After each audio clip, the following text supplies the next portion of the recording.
زما عزتمندو څنګه چې ستاسو علم کې دا چې د رمضان المبارک دا بابرکته مهینه شروع ده، مونږ او تاسو چې دا کمې روژې نیسو نو په دې باندې الله جل شانه مونږ ته څه بدله راکوي. نو د حضرت ابو مسعود غفاری رضی الله عنه نه روایت ده چې ما د نبی علیه الصلاة والسلام نه کله چې د رمضان المبارک دا چاند ښکاره شو نو نبی علیه الصلاة والسلام نه ما دا ارشاد فرمایل واورېده چې نبی علیه الصلاة والسلام وفرمایل که چرته د رمضان المبارک دا حقیقت زما امت ته معلوم کړی شو نو زما امت به دا تمنا کوي چې دا پوره کال رمضان هی رمضان وي. نو دې کې د بنو خزاعه قبیله یو کس را پاسېدو او د نبی علیه الصلاة والسلام نه دا پوښتنه وکړه چې ای د الله رسوله مونږ ته د رمضان المبارک باره کې څه ارشاد فرمایه. نو رسول کریم صلی الله علیه و آله وسلم ورته وفرمایل چې د اول کال نواله تر اخر کال پورې د ماه رمضان د پاره د جنت سجاویږي او کله چې د رمضان المبارک پیلنې روژه وي نو د عرش د لاندې نه یو داسې هوا چلی چې په هغې باندې دا ټولې ونې د دې چې څومره پتې دي هغه ورسره خوځېږي. دې نه علاوه هورې د الله جل شانه ته دا عرض کوي چې یا الله په ماه رمضان کې څه کسان څه بندګان زموږ د پاره خاوندان مقرر کړه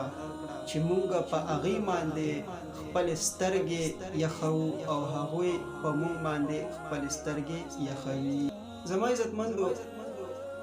دا کمی هورې چې د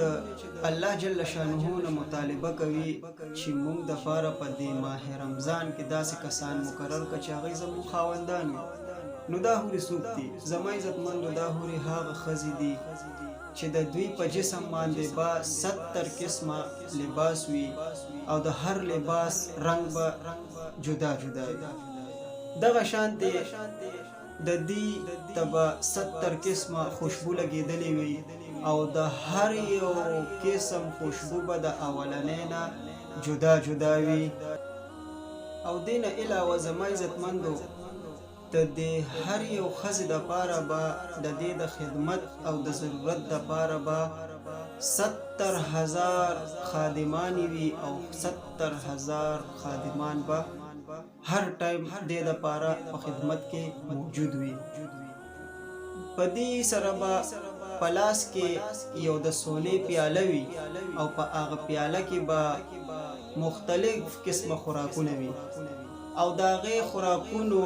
لذت به دومره وي چې ته د هغې یو لقمه اخلي او د هغې نه پس دویمه لقمه اخلي نو د هغه پیلنۍ لقمې نه به د دې دویمې لقمې هغه لذت او خوند زیات وي. د دې نه علاوه به زما عزتمندو د هر ښځې دپاره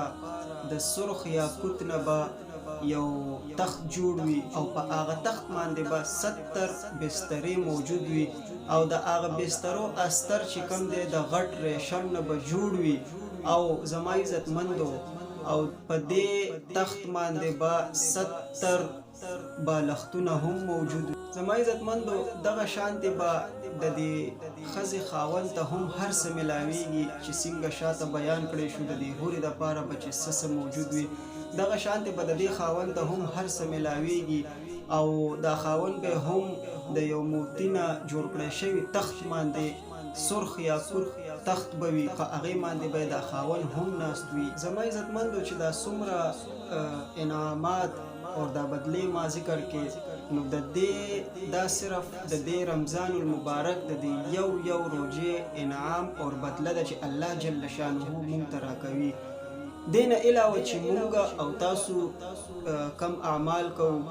ذکر کوو، اذکار کوو، دغه شانتې نوافل کوو، د قرآن تلاوت کوو، الله جل شانه و د هغې بدله مونږ ته جدا راکوي. دا بدله صرف د رمضان المبارک کې چې دا یو روژه مونږ صرف ونیسو نو الله جل شانه مونږ ته صرف په دې یو رمضان المبارک کې په دې یو روژه نیولو باندې دا دومره لوی بدله راکوي. نو الله جل شانه دې مونږ او تاسو ته مزید هم د رمضان المبارک دا روژې نیولو توفیق هم راکړي. واخر دعوانا ان الحمد لله رب العالمین.